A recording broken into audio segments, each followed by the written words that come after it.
जादुई थाली। अजी क्यों जिद पर तने हुए हैं? धरती पर खड़े होने का बल नहीं बचा तुम्हारे शरीर के भीतर। राम ना करे तुमको कुछ हो गया तो इस बुढ़ापे में मैं किसके सहारे काटूंगी? पन्ना, अगर जाऊंगा नहीं तो कमाऊंगा क्या? फिर खाएंगे क्या? ये पापी पेट तो नहीं मानेगा ना। कितना आस लगाई थी कि मेरे दोनों बेटे राम लखन बनकर हमारे बुढ़ापे की लाठी बनेंगे, मगर लुगाइयों के आते ही गिरगिट की सी चाल बदल दिखाई उन्होंने। बेटों के छोड़ जाने के बाद 60 वर्षीय गजोधर अपनी पत्नी पन्ना के संग गांव के अंतिम छोर में बसे नदी के किनारे एक गुमटी डालकर गुजर बसर कर रहे थे।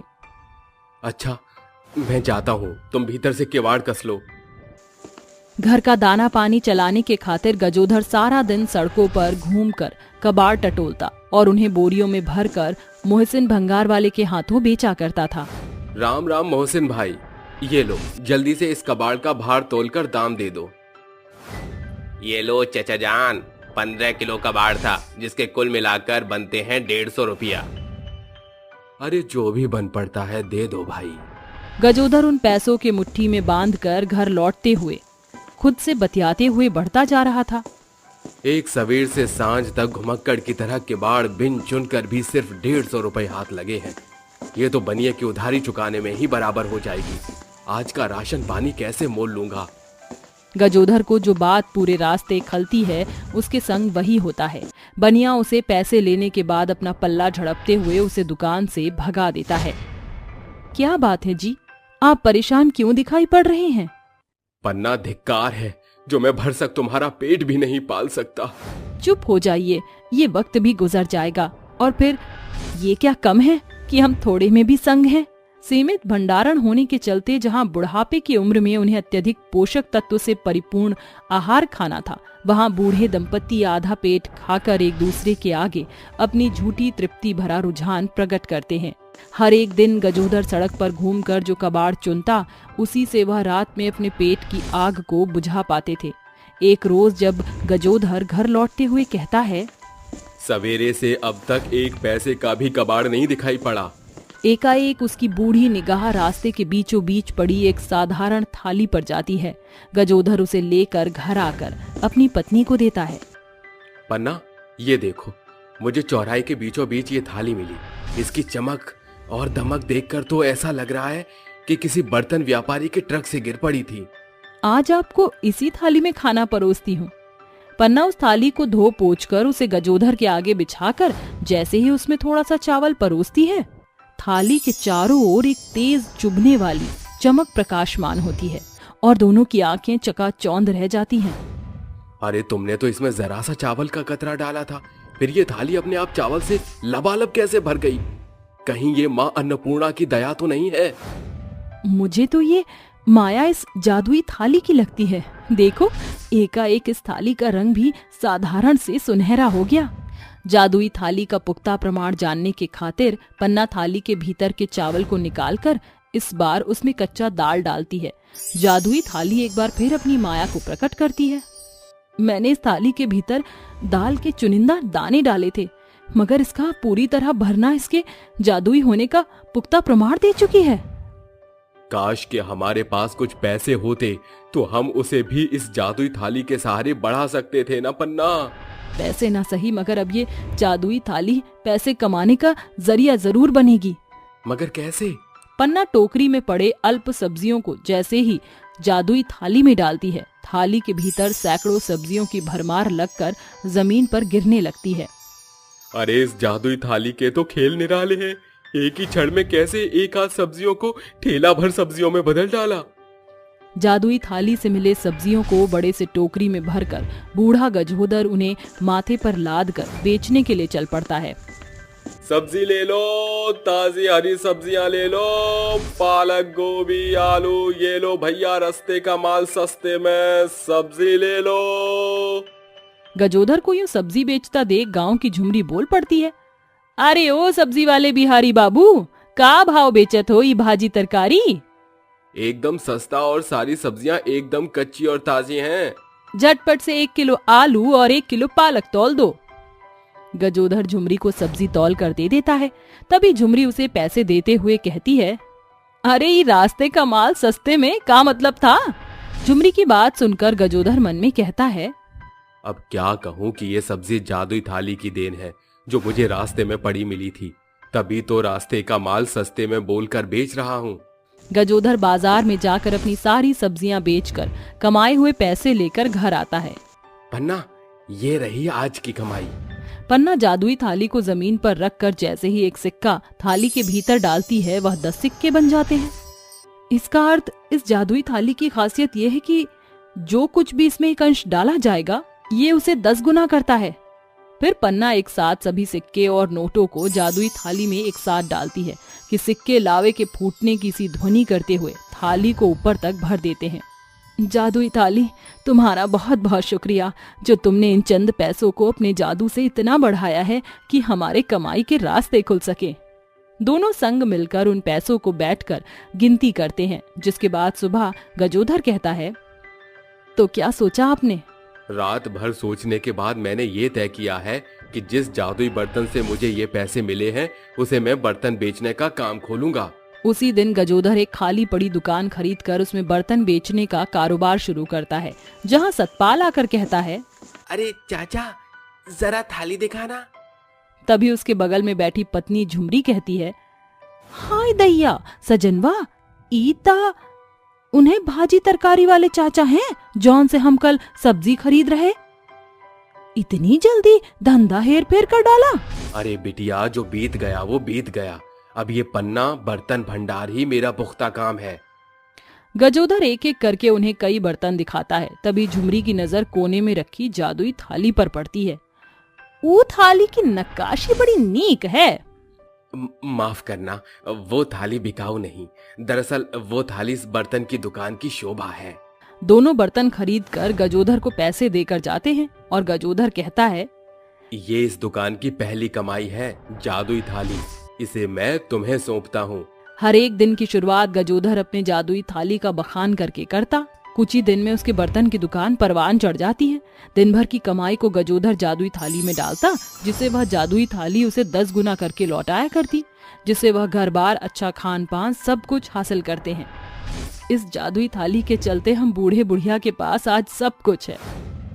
मगर पन्ना, उनका क्या, जिनके बेटे ब्याह के बाद अपने उस बुजुर्ग माँ बाप को भूल जाते हैं जो उन्हें माली बनकर खून से सींचकर बड़ा करता है। वही बच्चे उन्हें कांटों में लाकर छोड़ देते हैं। गजोधर जादुई थाली में अपनी सारी कमाई डालता है। तभी जादुई थाली उसे 10 गुना पैसे फेर कर लौटाती है, जिसे वह बुजुर्ग के खातिर एक आरामदायक वृद्धाश्रम बनवाकर वहां सुख सुविधा की तमाम चीजों की उपलब्धि करता है। हम बूढ़े बुढ़िया ने जो झेला है, वो अब उम्र के इस पड़ाव में किसी और बुजुर्ग को नहीं झेलना होगा। तुम्हारा शुक्रिया जादुई थाली, मैं आजीवन तुम्हारा एहसानमंद रहूंगा। तुमने सिर्फ न हमारा पेट भरा है, बल्कि अपनी जादुई शक्ति से हमको फर्श से अर्श तक पहुंचाया है। इस तरह वह दंपत्ति आगे भी जादुई थाली का लगातार सदुपयोग करते हैं। कभी वह जादुई थाली से भूखे की भूख मिटाते, तो कभी बेसहारों का सहारा बनते थे। 2 जादुई सोने और चांदी के पेड़। माँ, बाबूजी, अब बहुत हुआ। आप इस घर में और नहीं रह सकते। आपको ये घर छोड़कर जाना होगा। अरे बहू, मैं तुम्हारे आगे हाथ जोड़ता हूँ, हमें इस घर से मत निकालो। हमारे पास इस घर के अलावा और कोई छत नहीं है।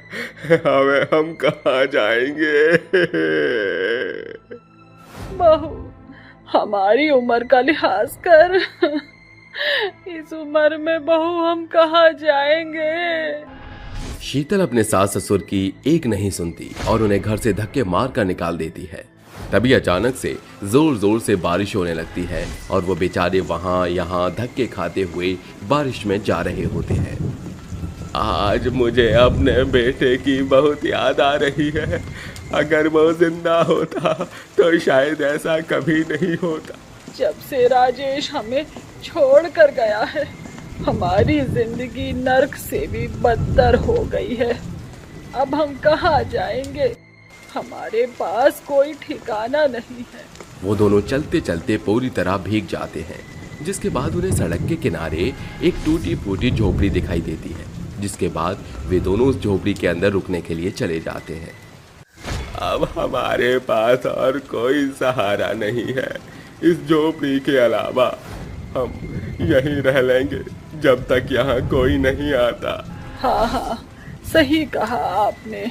तभी हरिया झोपड़ी के अंदर कुछ लकड़ी इकट्ठी करता है और उन्हें जला लेता है, जिसके बाद वे दोनों आग के सामने बैठकर अपने कपड़े सुखा लेते हैं। जैसे ही बारिश बंद होती है वो दोनों झोपड़ी से बाहर आते हैं, जहां उन्हें झोपड़ी के पास दो विशाल पेड़ दिखाई देते हैं।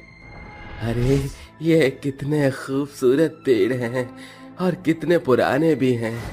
देखो जरा देवयानी, इन पेड़ों की तो पत्तियां भी सूख चुकी हैं।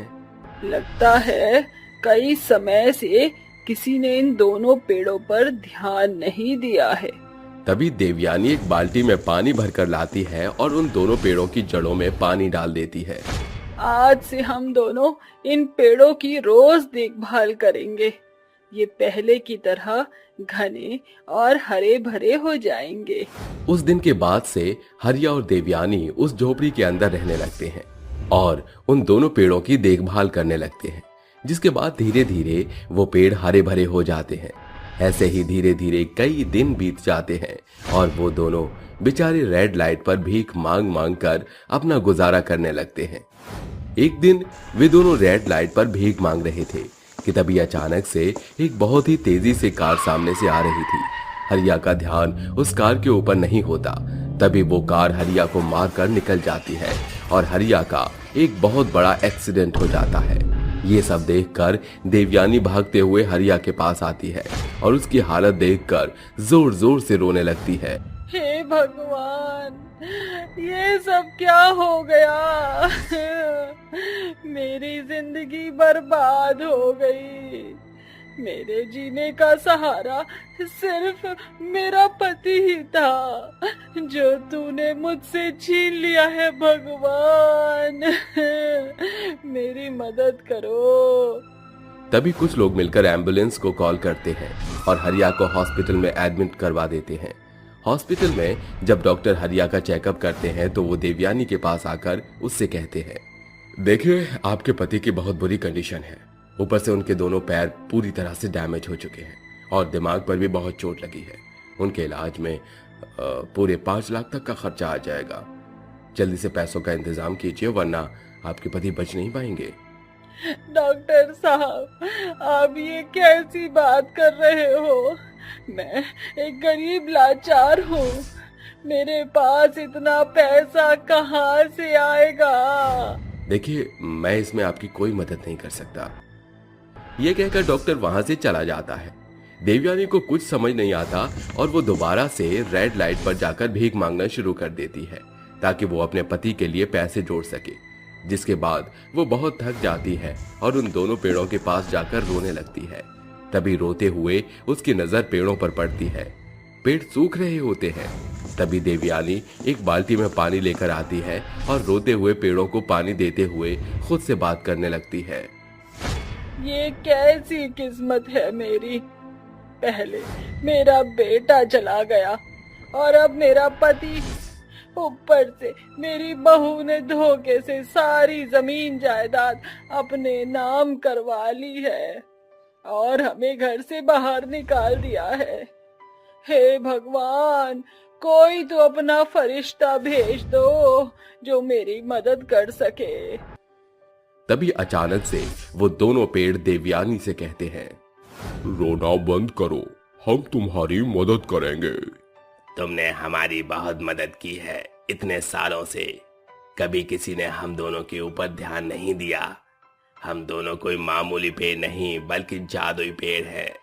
उन दोनों पेड़ों को देखकर कल्याणी बहुत अचंभित रह जाती है, जिसके बाद पेड़ बोलता है, डरो मत, हमसे बिल्कुल डरो मत, हम तुम्हारी मदद करेंगे और जो तुमने हमारे लिए किया अब हम तुम्हारे लिए करेंगे।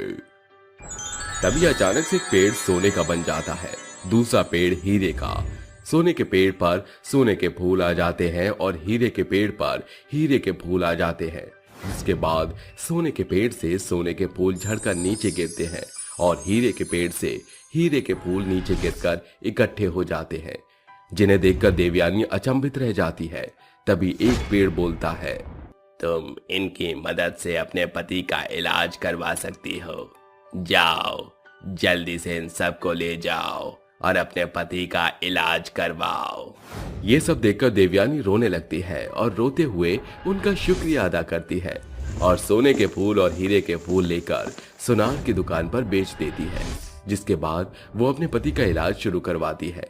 कुछ दिनों में हरिया बिल्कुल ठीक होकर वापस आ जाता है, जिसके बाद देवयानी हरिया को जादुई पेड़ों के बारे में सब कुछ बता देती है, जिसे सुनकर वो बहुत खुश होता है और जादुई पेड़ों का शुक्रिया अदा करने उनके पास जाता है।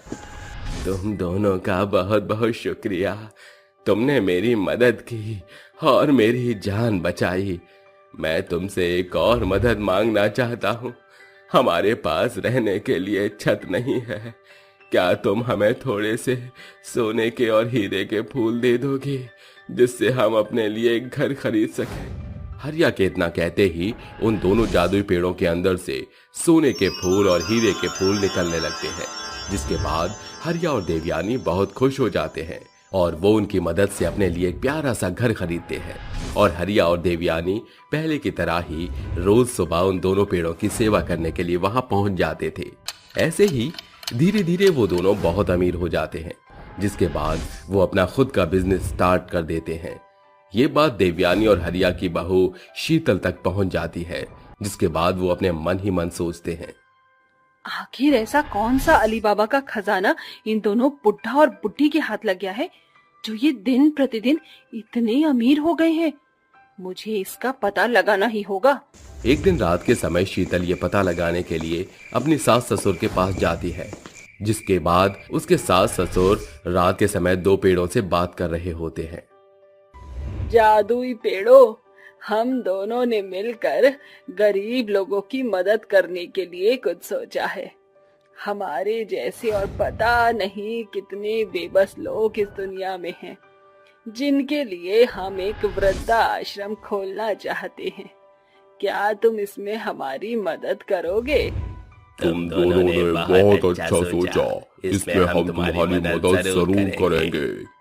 तभी एक पेड़ से सोने के फूल गिरने लगते हैं और दूसरे पेड़ से हीरे के फूल, जिन्हें इकट्ठा करके देवयानी और हरिया वहां से ले जाते हैं। ये सब देखने के बाद शीतल के मन में लालच आ जाता है और वो अपने मन ही मन सोचती है, अच्छा, तो ये राज है इन दोनों जादुई पेड़ों का, जिसकी मदद से ये दोनों इतने अमीर हो गए हैं। इन दोनों पेड़ों को तो मेरे बगीचे में होना चाहिए। कल ही मैं इन्हें यहाँ से निकलवा कर अपने बगीचे में लगवा दूंगी। अगले दिन सुबह शीतल उन दोनों पेड़ों को कटवाने के लिए कुछ लोगों को ले आती है, जिसके बाद शीतल उन दोनों पेड़ों को कटवा कर वहां से ले जाती है और अपने गार्डन में लगा देती है। लेकिन जैसे ही वो दोनों जादुई पेड़ कट जाते हैं, उन दोनों के अंदर से जादू निकल जाता है और वो दोनों एक नॉर्मल पेड़ बन जाते हैं। और जब शीतल उनसे सोना और हीरे मांगती तो वो उसे कुछ नहीं देते। कहते हैं ना, लालच बहुत बुरी बला है, इसलिए कभी भी लालच नहीं करना चाहिए, क्योंकि लालच से कुछ भी हासिल नहीं हो पाता।